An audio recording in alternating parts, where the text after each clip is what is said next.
Waalaikumsalam. Alhamdulillahilladzi anzala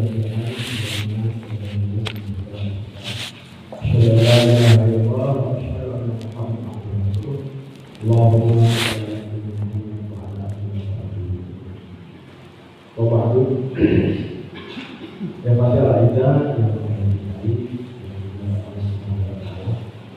yang mari kita bersyukur kita diberi dengan Allah mudah-mudahan menjadi akhir Quran. Ramadan ini adalah madrasah buat kita.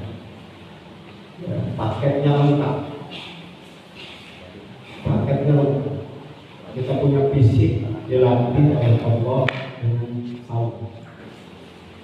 Tetapi sebetulnya yang berefek yang punya dampak itu bukan fisik. Kalau hanya fisiknya itu dampak, saya ketemu dengan korupsi.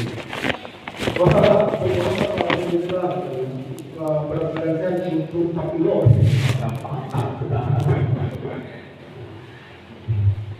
Tetapi sebetulnya bukan itu yang sedang disasar oleh saum. Apa? Al-insaf, pengendalian diri. Karena sumber perilaku orang buruk itu pada tidak terkendalinya nafsu. Apakah puasa kita telah berhasil mendidik kita sehingga nafsu itu yang kita kendalikan, bukan kita yang kendalikan nafsu. Ya, jadi kita perlu evaluasi itu. Dan jangan 1 bulan ini memang kita masih dikendalikan oleh nafsu. Buktinya apa? Buka puasanya nggak tahu. Kata babinya jangan pakai es, tapi nafsunya pakai es aja.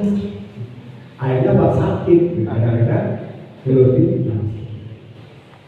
Jadi ini kita masih ada 4 hari ke depan. Pastikan kita bilang pada nafsu kita, nafsu 1 bulan ini kamu yang saya kendalikan. Dan 11 bulan ke depan saya juga akan tetap mengendalikan kamu. Gak boleh, gak ada pintu buat kamu mengendalikan saya. Itu yang maksudnya.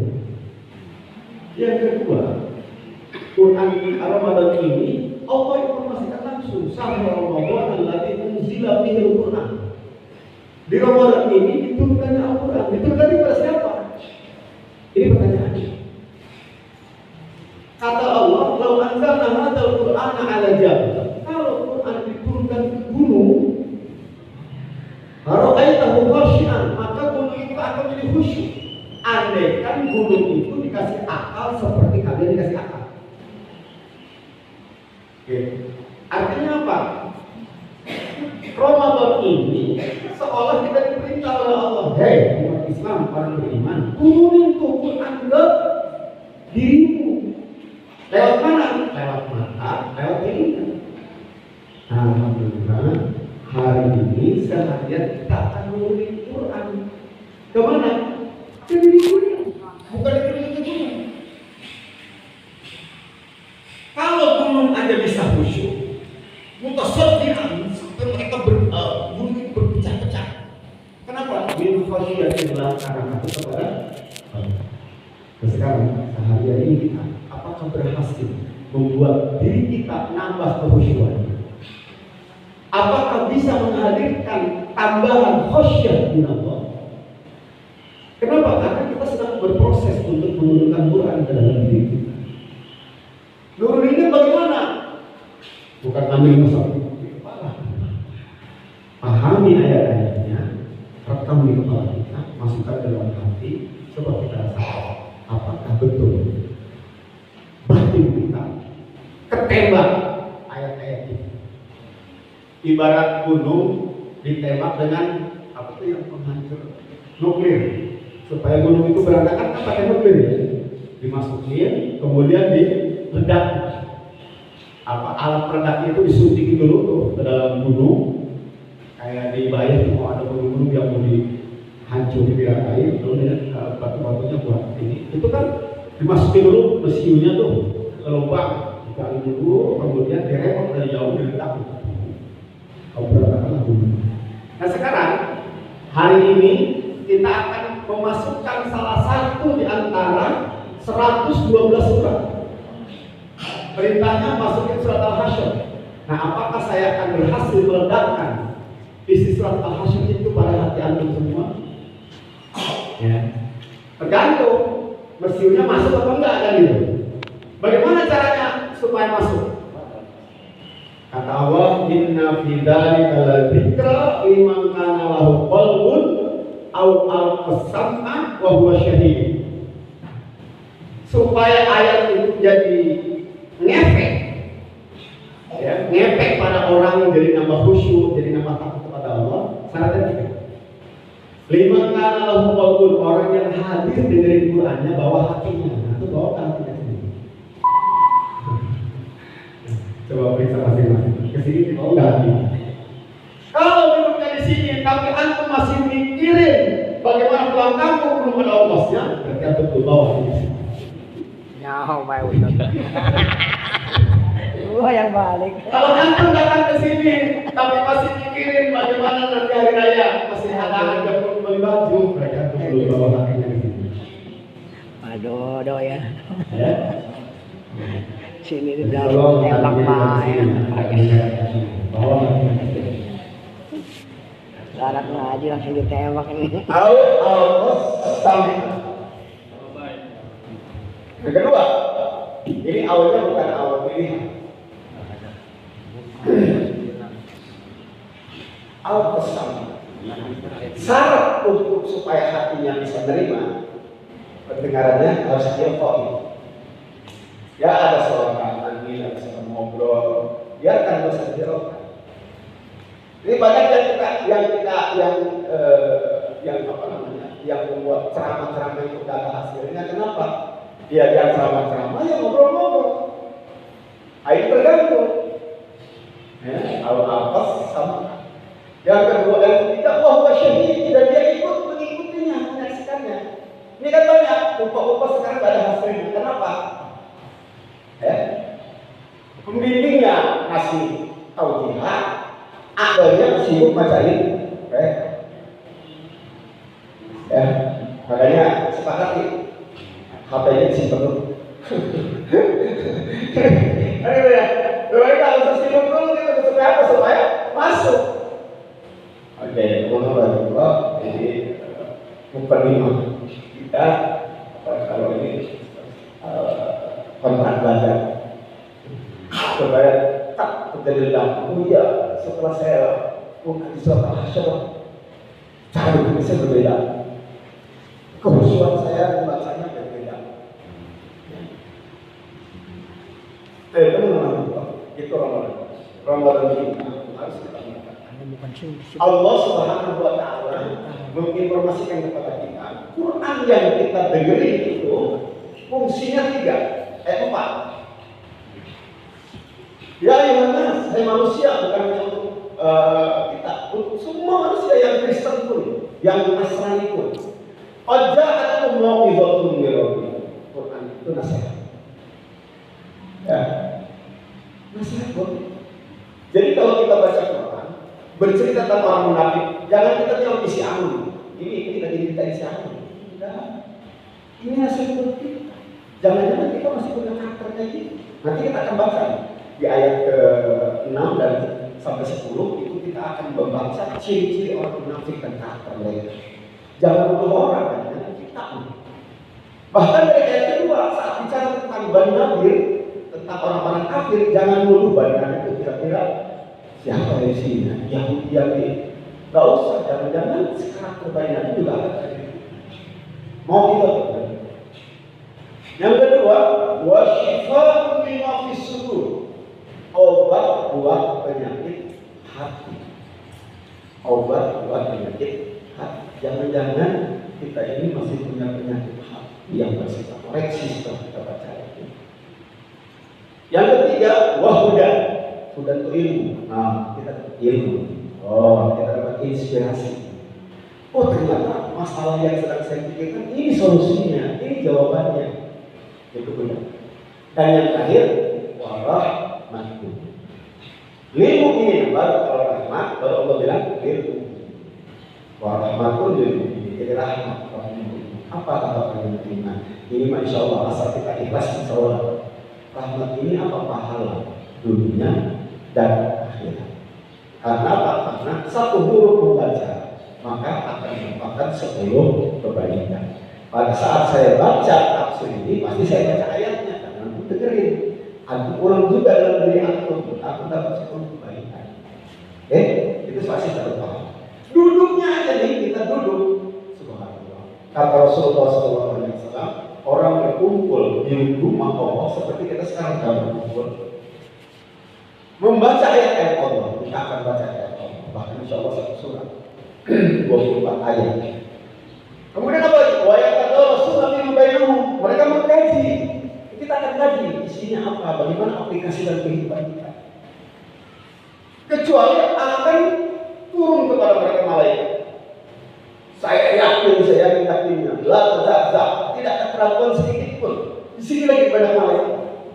Alhamdulillahnya malaikat tidak terlihat, tapi tidak tersentuh. Kalau tersentuh kita tidak ngaji. Mau malaikat. Mending ngomong pisan malaikat kan gitu. Alhamdulillah malaikatnya dari.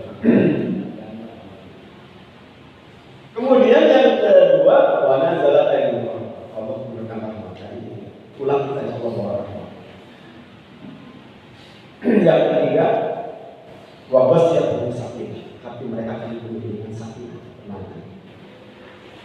Kemudian yang keempat, Allah akan ngabsen kita di akhirat. Simpulan. Jadi antum datang ke sini jangan kayak di absen oleh ketua. Ada ini nggak? Ada absen dulu. Sudah itu mah anggap aja administrasi ya, kepentingan para pimpinan kita. Tapi yang terpenting adalah kita ini di absen oleh Allah. Hingga seterusnya. Gitu ya. Teman-teman Allah, insya Allah kita di absen sambil mengatakan aku telah ampun dosa-dosa mereka dan aku siap di surga.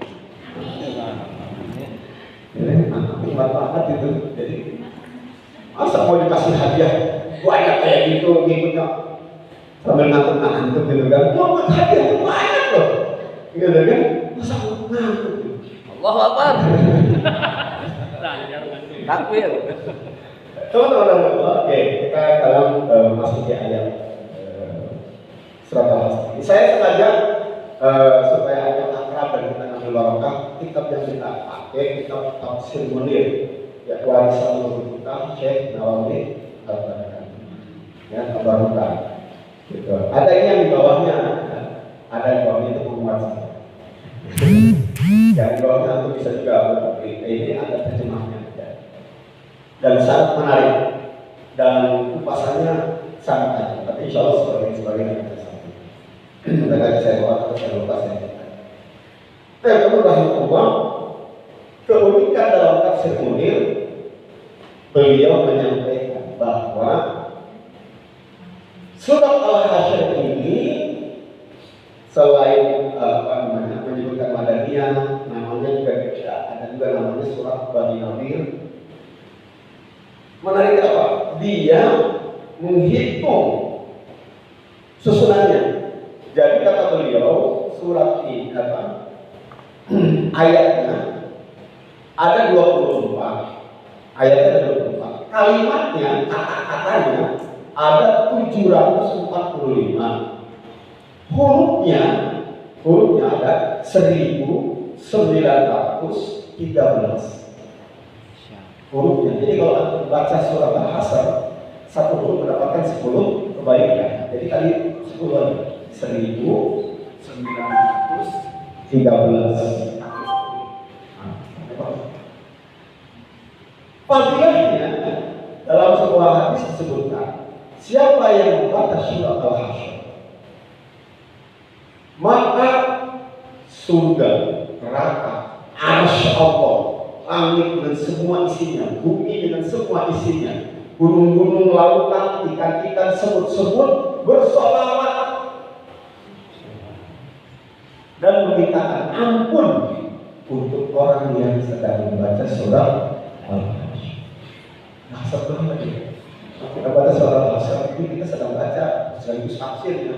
Saya yakin semua makhluk Allah lagi bersolawat dan memintakan ampun kepada kita. So, apa nggak untung ya kita diberikan kesempatan. Jadi kalau keberuntungan yang banyak itu, kita bayangkan, kenapa kita harus marah sama panitia? Ngapain sih nanya acara ini? Di absen lagi. Gitu. Emang kalau nggak hadir gimanain? Kadang-kadang kayak gitu kan? Kalau hadir dapat apa? Itu sudah banyak dari Allah Subhanahu wa Ta'ala. Bahkan dalam hadis yang lain, kalau dia meninggal di hari itu pada surat Hasyr, maka dia meninggal dicatat sebagai syuhada. Ya. Jadi kita ini bacanya tiap hari. Ada hadis yang lebih murah lagi, lebih menarik. Kalau tadi kan satu surat, kata dalam hadis ini, siapa yang membaca A'udzubillahi minasyaitonir rajim, law anzalna hadzal Qur'an ila akhir. Dari mulai law anzalna hadzal Qur'an sampai ayat-ayat berapa ayat 4. Semua 4. Siapa yang baca 4 ayat dari mulai law anzalna hadzal Qur'an, maka Allah menciptakan 7.000 malaikat yang khusus diberi tugas memintakan ampunan dan rahmat untuk orang yang membacanya di hari itu. Dan apabila dia meninggal hari itu, maka dia meninggal dicatat sebagai syuhada. Ya. Itu diwajibkan sama kita. Ya. Pak Wili pagi dan petang. Ya. Dalam dari pada petang itu ada ya. Lawan-lawan ada Quran sampai ke akhir surat. Jadi panggilan itu begitu besar. Ya. Kita baru mau baca apabila evaluasi sama pembimbing sama pembina. Itu udah baca suratnya. Bagi petangnya gitu. Ya. Ada juga yang baru mau baca. Setelah saya kasih saran, ada orang yang sakit batu ginjal. Kalau ada yang sering digigit, sering batu ginjal, itu salah satu bacaan ruqyahnya. Setiap antum mau minggu, bacalah ayat lalu anzalna al-Qur'an 'ala jabal bara'aytahu khashi'an mutasaddian min khasyatillah sampai akhir surat. Ini insya Allah barokah Al-Quran untuk akan mendapatkan keajaiban sama. Ya, batu gunung aja berantakan itu ukuran apa? Ini hanya batu kecil dalam perut kita. Izin Allah, tabaraka untuk berkah Quran. Baik, teman-teman, semua dia mau baca Quran ya. Jadi kalau yang tadi itu fadilah yang ngerti yang dibaca. Kalau fadilah tadi itu ngerti atau tidak ngerti yang dibaca. Yang penting, insya Allah tahu dapat fadilah kayak ini. Nah, kalau sekarang kita lebih dari itu. Kenapa? Karena kita ingin mengambil Allah, kita ingin mengambil syifa untuk sudur, kita ingin mengambil hudan, dan kita juga ingin mengambil rahmat. Berlipat-lipat kalau kita kasih tafsir. Kita mulai dengan ayat pertama. Subhanallahi ma fis samawati wa fil ardi wa huwal azizul hakim. Bertasbih kepada Allah. Apa yang di langit dan apa yang di bumi bahwa azizul hakim.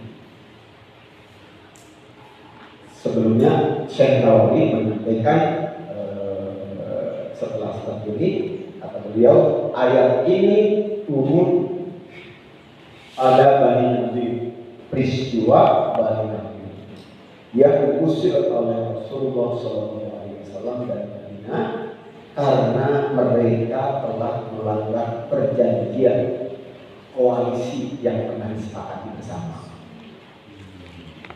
Rasulullah SAW dan Bani Nadir berkoalisi untuk hidup bersama. Kalau ada serangan musuh akan melawan bersama, tidak saling berkhianat.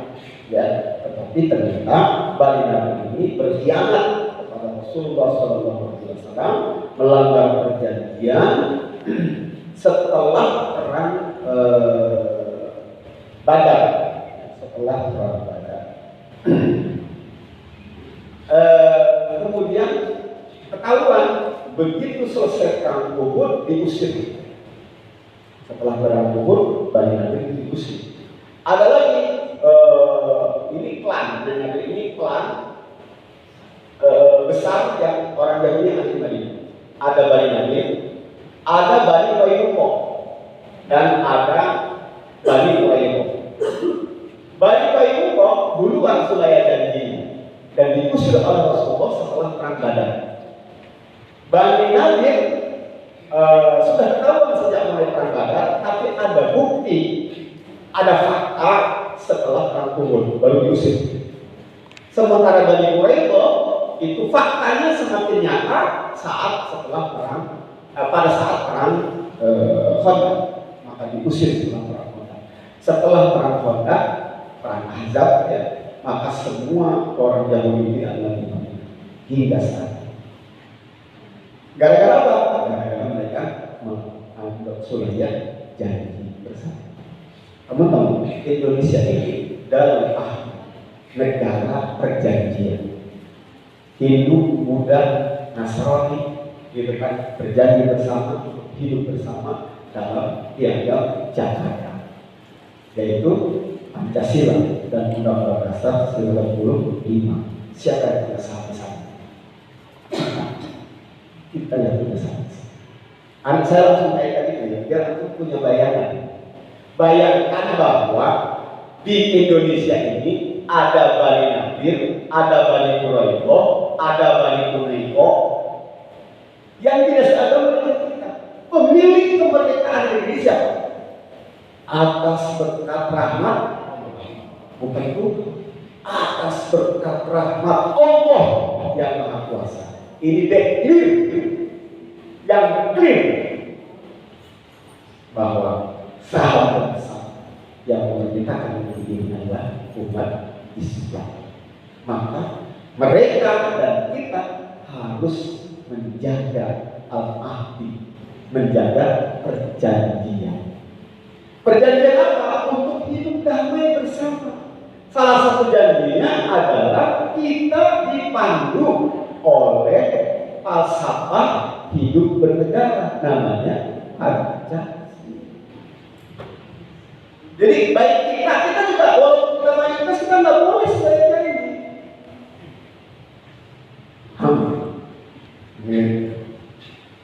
Kita nggak boleh sebaliknya. Kita tepati perjanjian bersama. Tapi kalau mereka sulaya jadi, maka kita bisa memperlakukan mereka seperti Bani Nadir, Bani Qainuqa atau Bani Quraidah. Oke, teman-teman Allah, ini gambaran kita di saat kita masuk surat ini.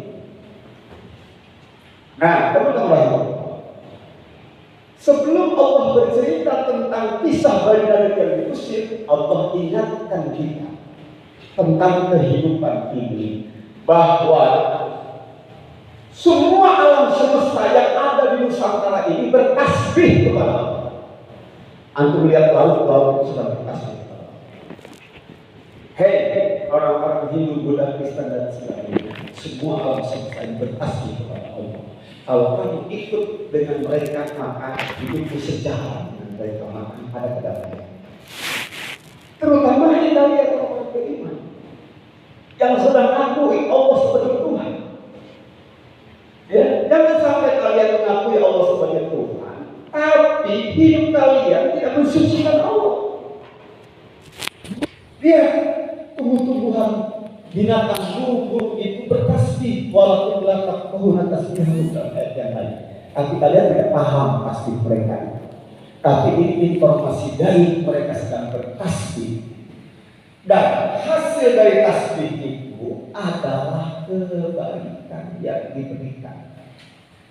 Kalau kalian ingin sejalan dengan mereka, bertasbihlah seperti mereka dan buktikan bahwa kalian bermanfaat untuk alam semesta. Pohon itu bertasbih, Aslinya apa?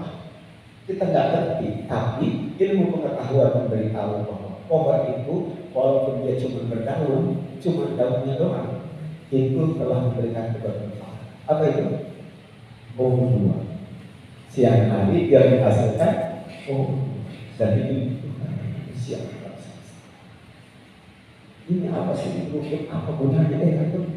Itu rumput apa gunanya? Itu manfaat itu. Apa kebermanfaatannya? Apa untuk makan ulang? Kalau masih pun ulang itu mau Allah Subhanahu Wa Taala. Oh ternyata dipikir lagi, iya memang dia rumput karena manfaat buat kita. Siapa bilang dia manfaat oksigen? Gitu. Tetapi dikala rumput itu, ya, dikala tanah yang tumbuh rumput itu dibutuhkan untuk nanam pohon yang lebih bermanfaat lagi, nanam pohon yang lebih indah, karena kita tidak hanya ingin oksigen, kita juga ingin keindahan. Rumput mohon maaf yang sehabis itu. Ya, maksudnya bagaimana? Nih, kita nanti akan ketemu dengan orang Bani Nadir. Bani Nadir, kalian berhak hidup di situ sesuai perjanjian. Tapi kalian ini bikin rusak. Maka mohon maaf, Allah memberikan izin untuk diusir. Ini pasti kita kepada Allah SWT. Baik, kita ingatkan bahwa semua makhluk di muka bumi ini bertasbih. Hanya manusia yang diberi kesempatan untuk memilih mentasbihkan Allah atau memperolehkan diri Allah SWT. Kemudian ujung ayatnya Allah itu wahwal azizul hakim. Allah itu maha perkasa dan maha bijak.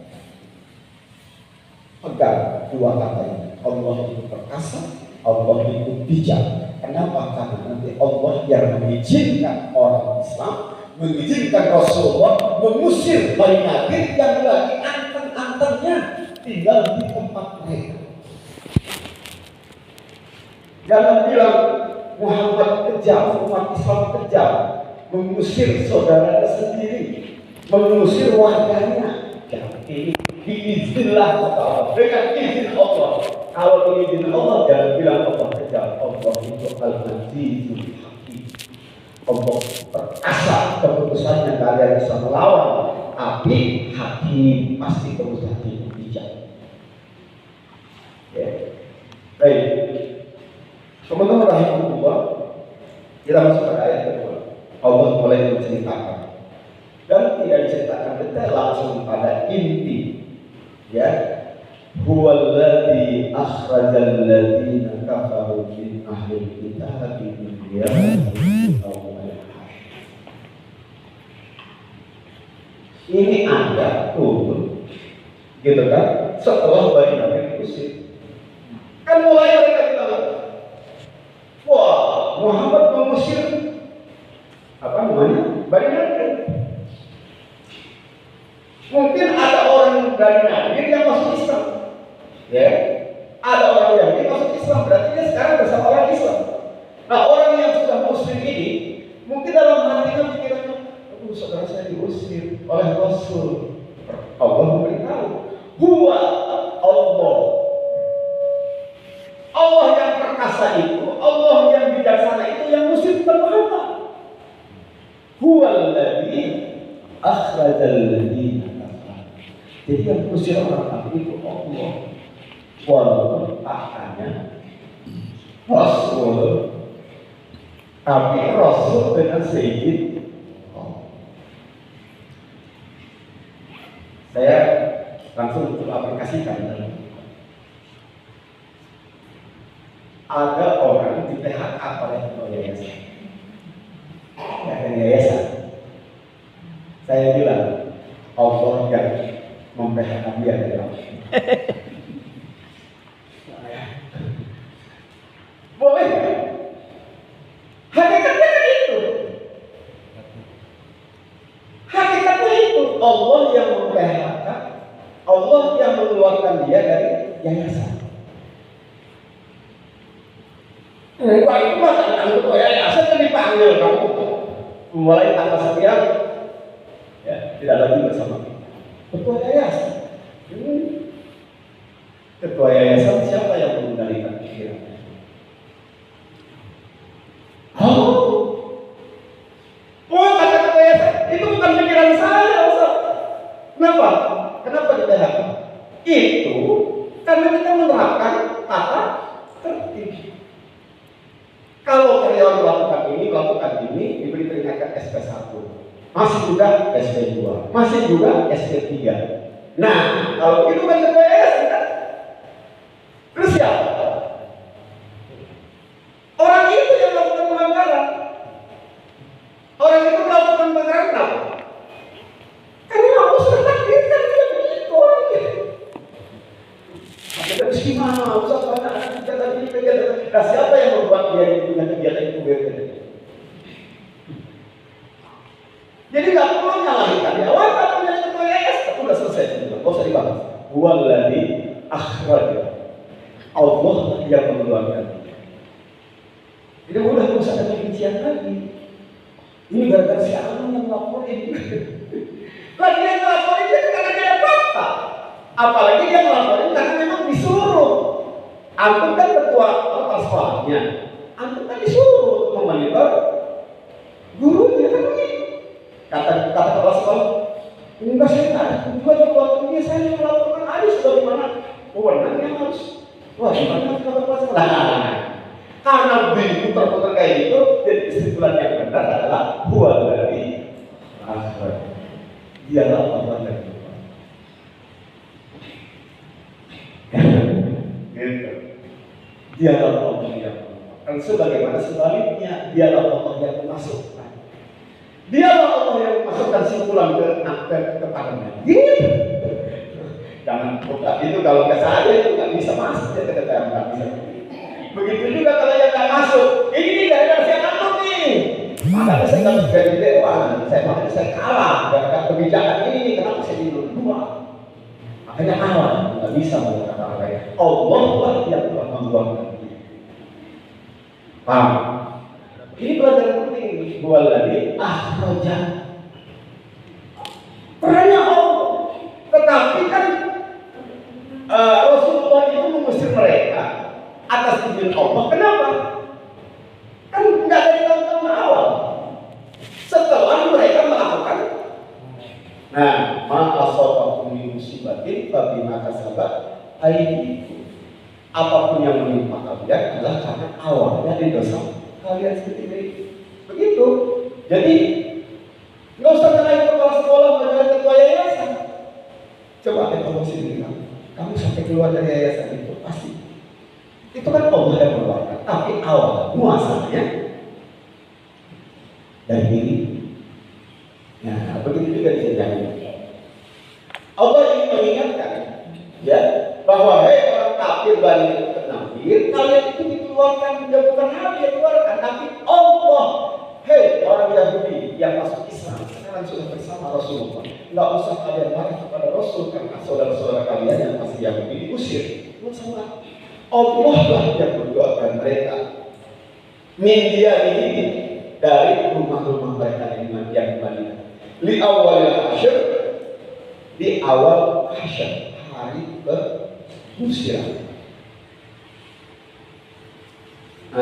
Saya awalnya menjelaskan apa itu awal hasyr. Indah awal ikhrajul jati min makan ila makan. Wa hum awalun ukhriju min jaziratil arab ila syam. Lam yusikum hadzul qabla dzalika. Wa amma ahlu hasyr fa huwa ijlaqu Umar iyyahu min Khaybar ila Syam. Nih, jadi disebut awal hasyr itu karena faktanya kemudian orang-orang Yahudi ini diusir dari satu tempat ke tempat yang lain. Ya, pertama mereka diusir dari Madinah. Waktu diusir dari Madinah ada yang ke Syam, ada yang ke Khaybar. Lalu kemudian tahun berikutnya mereka yang di Khaybar ternyata juga sudah jadi diusir juga dari Khaybar. Kira-kira Khaybar ya Yahudi dari Muhammad SAW itu pengusiran yang paling mengenaskan dibanding dengan pengusiran yang pertama ini. Setelah dari Khaybar mereka diusir lagi ke negeri Syam. Pada mereka juga diusir lagi oleh Umar pada saat menjadi pemimpin. Diusir lagi. Termasuk mereka diusir dari Palestina. Jadi, Allah menyebut ayat ini satu, kan belum kejadian pengusiran Khaybar kan? Belum kejadian pengusiran di Syam, belum kejadian pengusiran nanti di Palestina.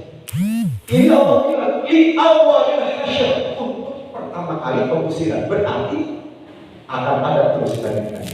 Dan mudah-mudahan yang terakhir adalah pengusiran Yahudi dari Baitul Maqdis. Dan mudah-mudahan kita menjadi bagian orang yang muslim.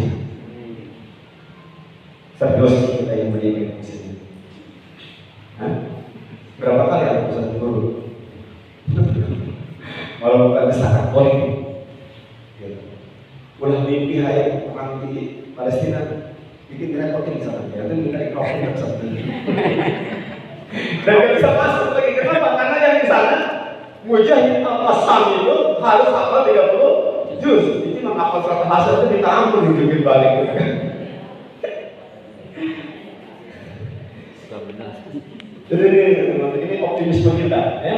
Allah, coba bayangkan kalau mereka dengar saat mereka membaca ayat ini li awalil hasyr, pertama kali pengusiran, mungkin mereka bertanya-tanya, sahabat Rasul pada saat mendapatkan ayat ini, wah ini pengusiran pertama, ya Rasulullah berarti ada pengusiran yang kedua ya. Mereka nanya-nanya kapan? Enggak nanya-nanya bahwa ini nubuah. Inilah mukjizat Al-Quran. Ya, di awal. Kemudian kata Allah, "Ma dhanantum ayyahtuju."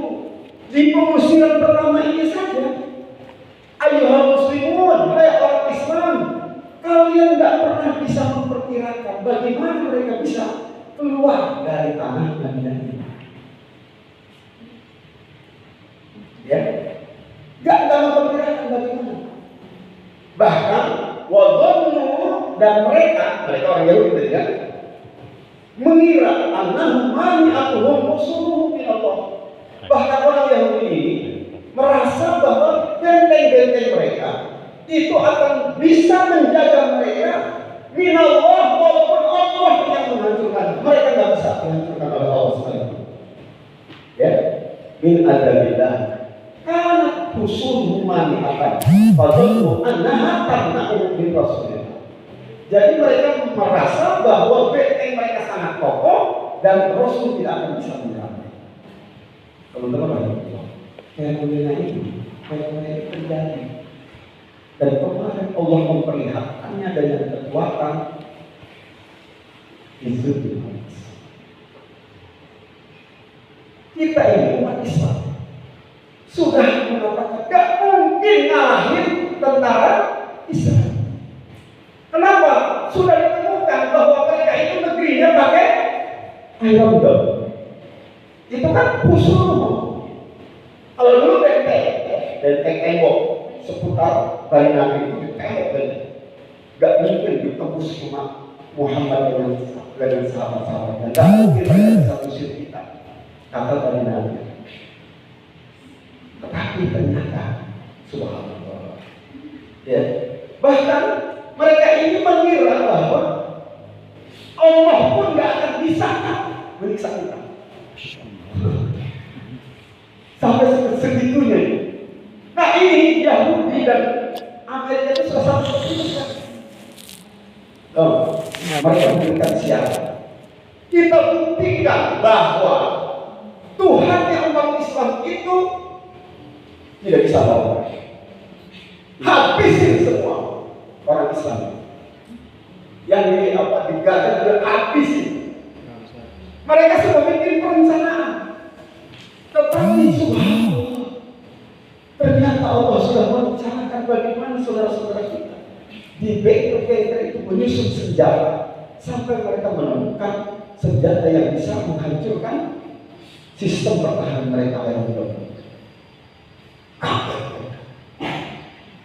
Tapi mereka dibela di sana. Dan mereka sekarang cuma orang Sampai mereka yang mengatakan di 10 hari terakhir di mana umat Islam seluruh dunia mengatakan akan ada pertolongan Allah di 10 hari terakhir, karena kita akan munajat di 10 hari. Tapi mereka akan mengatakan kita hancurkan Masjidil Aqsa di 10 hari terakhir. Jadi sampai hari ini mereka begitu. Ya, ada Menteri Amerika yang bilang habisin semua orang Islam, langsung diterkam sama wartawan Muslim. Dan ini Allah Subhanahu wa Ta'ala mengatakan fa'atahumullahu min haitsu lam yahtasib. Maka Allah datangi mereka min haitsu lam yahtasib, dari arah yang tidak pernah mereka duga. Itu bahasanya apa? Fa'atahumullah. Allah datangi. Allah datangi itu dari mana? Allah yang turun dari arsy. Jangan berpikir begitu, kita jadi mujassimah. Bagaimana proses? Kata Syekh yang dimaksud dengan fa'ata amrullah al-yahud bi'idla'ihim min haitsu lam yakur bibahihim wa huwa qattu ra'isihim Ka'ab bin Ashraf ala yadi akhihi ghaiban. Jadi yang dimaksud dengan Allah datang itu bentuknya begini. Amrullah, urusan Allah sudah mulai berproses dengan sesuatu yang tidak mereka duga-duga. Apa yang tidak mereka duga? Ka'ab bin Ashraf, pembunuhnya Bani Nadir, tokohnya Bani Nadir, dibunuh oleh saudaranya namanya Gailah. Gailah ini jadi Ka'ab bin Ka'ab bin Ashraf ini kan Yahudi yang pura-pura masuk Islam, ya. Lalu mereka bergabung dari oh enggak, saya jadi tokoh Yahudi aja. Tidak apa Yahudi, nah jadi Ka'ab ini tetap di mereka. Orang Islam saja itu ingin, orang Islam yang munafik ingin berhukum kepada Ka'ab meninggalkan Rasulullah.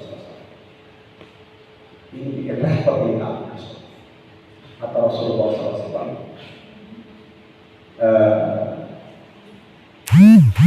Allahumma arihna minhum. Ya Allah, rehatkan kami dari orang ini. Ya Allah, rehatkan kami dari orang ini. Rasulullah tidak diminta Rasulullah berkata, ya Allah, rehatkan kami dari orang ini. Apa yang terjadi?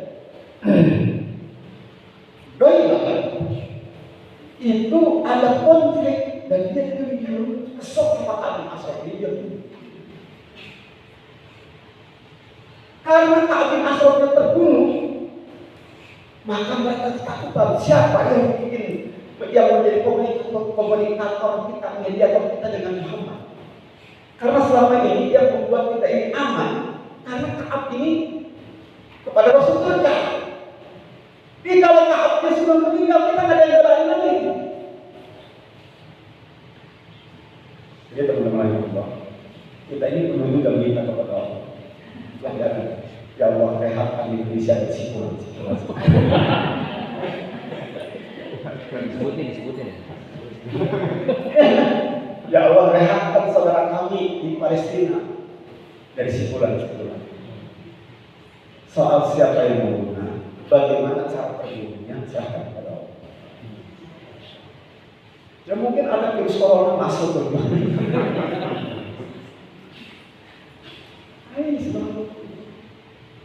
Ya. Jadi Allah datang, bahasa Quran, fa'atahumullah, Allah datang ke mereka. Bukan berarti Allah boleh di situ, enggak. Artinya perintah Allah, urusan Allah. Maka kata Allah, wa qadara fi qulubihim ru'ba. Allah baik. Dan Allah masukkan, Allah jatuhkan fi qulubihim ke dalam hati mereka ar-ru'ba, ketakutan yang sangat. Pimpinannya terbunuh, pasukannya kacir-kacir. Anda sudah tahu bagaimana pasukan Yahudi, pasukan Amerika sekarang mereka sedang roh, mereka sedang sangat ketakutan. Mereka itu berperang dalam tekanan, ngeri, takut dengan kematian, takut kutukan sedang terjadi. Sudah ada apa yang bagi diri. Lalu kata Allah tentang orang Bani Nadir, yusribuna buyutahum bi aydihim wa aydil mu'minin. Mereka hancurkan rumah-rumah mereka dengan tangan mereka sendiri. Wa bi aydil mu'minin, dan dengan tangan orang-orang. Ya tadi mereka nyaman dengan rumahnya, ternyata mereka menghancurkan rumah-rumah mereka dengan tangan mereka. Kenapa ini terjadi? Allah ngasih tahu kepada kita, fa'tabiru ya ulil absar. Ambil pelajaran, ambil ibrah, wahai kalian yang punya mata batin. Karena kita sudah tidak melihat bagaimana kondisi mereka, tapi kita mendapatkan informasinya singkat dari Allah. Suruh berpikir, fa'tabiru ya ulil absar.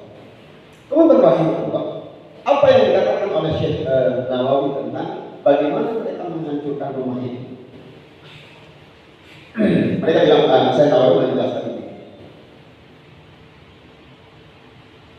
Mereka itu menghancurkan rumah-rumah mereka yang berada di dalam benteng, ya. Lalu kemudian supaya mereka ketakutan, khawatir dibunuh oleh umat Islam, ya, khawatir dibunuh oleh umat Islam. Lalu kemudian mereka nego dengan Rasulullah SAW. Setelah dikepung selama 23 hari, dikepung karena Rasulullah tidak melakukan apa-apa, hanya diperintah oleh Allah saja. Kata dikepung, mereka dikepung aja, nggak apa-apa, dikepung aja. Mereka tahu umat Islam meronda terus keliling-keliling di sekitar benteng mereka ini. Akhirnya mereka mengurus keputusan, sudahlah, kami ini nyerah, tapi tolong jangan bunuh. Oke, kalian tinggalkan tempat kalian. Silahkan kalian pergi kemana. Mereka bikin rencana damai. Kemudian mereka diizinkan keluar. Mereka nawar, kami keluar, tapi kami boleh bawa rekan kami, ya, supaya kami bisa tetap semua kumpul. Tapi yang bisa aja. Sampai di antara mereka itu ada yang hancurin rumahnya. Bukan mereka, sampai semua mereka hancurin rumahnya. Di antara mereka ada yang setelah dihancurin, mereka sisain apa kita pintunya mereka bawa di atas hutan. Kenapa dihancurin? Karena mereka saking kesalnya sama umat Islam. Kalau kita tinggal di rumah kita masih utuh, nanti dipakai umat Islam. Boleh dihancurin aja lah. Saking ininya, saking sayangnya, ada yang mereka sangat sayang buat pintunya buat dipakai lagi. Biar kita tahu, nggak kebayang dia berapa puluh keluarga itu keluar dari kampungnya ngabring gitu, dalam keadaan terhinakan. Wabi ayyul mukminin, dan umat Islam juga ada yang menghancurkan. Nanti karena ada perintah dari Allah Subhanahu Wa Taala untuk menghancurkan pohon-pohon sebagai mempertontonkan kekuatan. Jadi Bani Nadir sudah ada yang masuk benteng itu. Ada juga kebun-kebun yang di luar benteng. Oleh umat Islam itu oleh Allah disuruh terbang. Nih, gitu kan. Tapi masih kuat dilihat pohon-pohon yang ditebangin gitu kan. Kamu tinggal tebas aja sekarang. Gimana mau gimana? Gitu kan. Habis sudah siap dibuat. Ya, akhirnya mereka nyerah dan dipersilakan. Ini disebut dengan al-jala. Akhirnya mereka keluar. Ya, baik. Teman-teman rahimahullah, lanjut lagi ayat ketiga. Walaula an kataballahu alaihimul jala la adzabahu fid dunya. Sesungguhnya Bani orang Bani Nadir itu bisa dihabisi sama Rasulullah dan para sahabatnya, tetapi ada rahmat Allah. Ya, laula an kataballahu alaihimul jala. Allah memberikan keputusan kepada mereka al-jalan untuk keluar dari negeri, ya, dari tempat tinggal mereka, tanpa dibunuh. Ya. Tetapi dalam fenomena yang sangat menyedihkan, ya,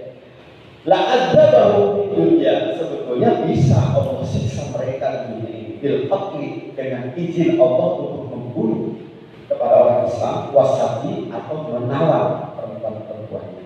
Kama fa'ala bi ikhwanihi Bani Quraidah minal Yahud. Sebagaimana untuk Bani Quraidah itu dihabisi setelah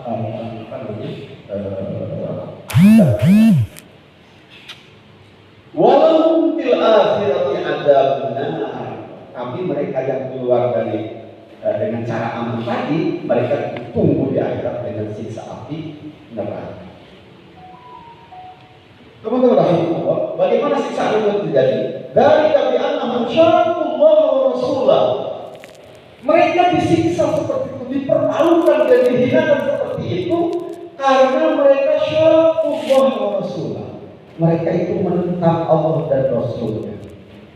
Enggak boleh kok. Kata saya tahu dari kalimat itu minan adabaini bisa bagi anak Allah wa Rasulullah di.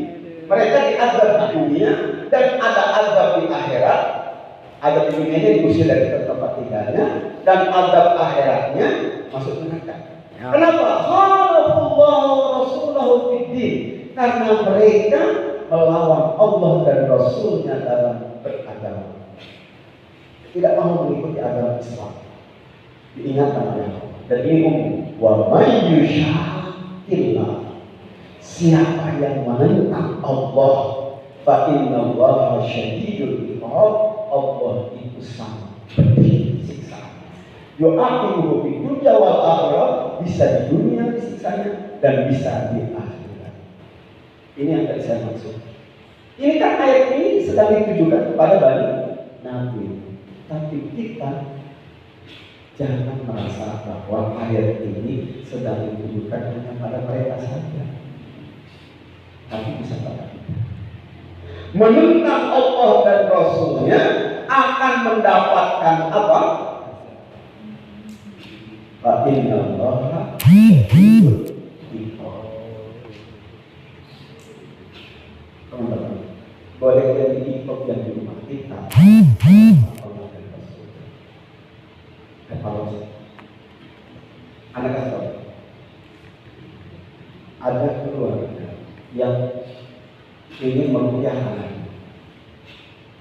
Anaknya yang pertama terlibat narkoba. Padahal baru SMP. Anaknya yang kedua baru kelas 4 SD. Makan minta. Wow, udah beberapa kali di kedua sekolah. Teman-temannya itu di talak tinggi. Wah, kenapa seperti itu? Sama orang banyak nggak bisa ngerti kita sebenarnya. Nanti rumah di rupiah dia kabur. Nggak mau. Udah dia tadi buka kok. Suruh di mobil aja. Besok di mobil. Nanti ibu bapaknya yang saya rumah. Kita takut. Anak seperti itu bisa jadi azab dari Allah. Yuk kita evaluasi. Kita evaluasi. Mungkin kita punya. Saya bawa salah satu yang evaluasi. Punten saja Bapak Ibu penghasilannya. Bapak Ibu penghasilannya. Usaha kami sangat usaha kami. Rentennya, ya, Riba. Kita bertobat. Seberapa ini, akhirnya mereka lakukan sampai berbuku, bersuap berdoa. Saya terusin selamanya, saya kasih tahu tentang ada apa. Mereka menangis, suka. Anaknya yang dibawa datang. Dia mau disamping mereka berdua. Dia melakukan saya. Kenapa Bapak Ibu? Ini Bapak Ibunya nangis sudah belum bisa. Bapak Ibu sedang takut masuk neraka. Kamu dah harus. Karena kamunya. Enggak kenapa lagi semuanya. Aurat yang tulus menyelesaikan.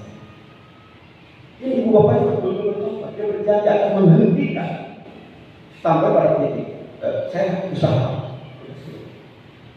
Itu boleh ajar Allah itu karena kita masuk ayat ini. May yushaqillaha fa innallaha syadidul iqab. Siapa yang menentang Allah, Allah beri siksa. Menentang rumah tangga banyak saya tentang. Udah semua unsur kebahagiaan rumah itu sudah dia dapatkan. Rumah punya, gaji cukup, anak ada. Tapi kok nggak bahagia itu? Kenapa ternyata menentang Allah? Di mana menentang Allahnya? Suaminya berdoa dan berdoa. Yang menentang Allah, Allah bilang kalau zina, jangan dekat-dekat di zina. Ya, ternyata dia melanggar pendekatan zinanya mulai dari mana? Ya mulai. Kan zina itu yang dilarang yang bukan jangan berzina, tapi jangan dekat-dekat zina. Suka berdoa dengan teman kerjanya. Punten, pergi ke situ. Ini cara kita meletakkan ayat. Ayat ini memang sedang bicara tentang orang Bani Nadir, tapi umum kan Allah bilang, wa man yushaqqillah, siapa yang menentang Allah, kamkan fa innallaha syadidul iqab. Kalau tidak demikian, ya kita korupsi menentang Allah, menentang Allah. Berkhianat selain janji, wow, mobil ahdi innal ahda kana masih tetapi ya karena akan tidak berbohong. Baik, wow ini beda sulit. Oke, satu jam. Biar nyambung masih satu ayat tentang kisah Bani Nadir yang diusir. Nanti berikutnya kita jeda setelah ayat 5 kita dulu. Maka waktu milinatin awaraktumuha qalimatan ala usuliha fa bi idnillahi wal yukhziyal fasiqin. Jadi gini ceritanya ayat ini. Maka waktu ini apa saja yang kalian tebang milinatin dari pohon-pohon kecil, pohon kurma yang masih belum berbuah, tebang. Au qaimatan ala usuliha, atau kalian biarkan ada pohon yang dibiarkan aja tetap berdiri kokoh. Fa bi'idnillahi, itu dengan izin Allah. Izin Allah. Ini yang dikasih dengan izin Allah. Targetnya apa? Waliyukhziyal fasiqin, itu semua untuk membuat hina orang-orang fasik dan membahagiakan orang-orang mukmin, membuat marah orang-orang Yahudi dan orang-orang munafik, ya, orang fasik itu berkata kepada Rasul. Ya, ini jawaban terhadap jawaban orang munafik dikatakan kepada Rasul pada saat terjadi seperti itu. Itu kenapa katanya? Rasul kok menyuruh orang Islam nebang pohon? Gak boleh merusak lingkungan, biar berbuah, kan? Gitu, jangan ditebang, dibiarkan. Kayak itu kan, mereka sedang memberitahukan kepada orang kafir bahwa kami siap menebang leher kalian. Kata Allah, itu bukan ide pasukan umat Islam, bukan pula ide Rasul, tapi bagi ini itu izin Allah. Maksudnya apa? Kelihatannya merusak, tapi kalau itu izin Allah, jangan dipertanyakan, itu sudah izin Allah. Izin Allah. Nah, teman-teman rahimahullah, sekarang kan syariat sudah selesai. Syariat sudah selesai. Tapi kita akan menemukan syariat-syariat Allah yang apabila dikritisi pakai akal, tidak menggunakan iman, kita akan mengatakan nggak ada amat. Kok nggak sama dengan ini? Kok nggak sama dengan hukum itu? Contoh, ada atas sekilas. Kenapa warisan itu laki-laki, dua bagian dari perempuan? Boleh nggak usah dibagi sama rata aja?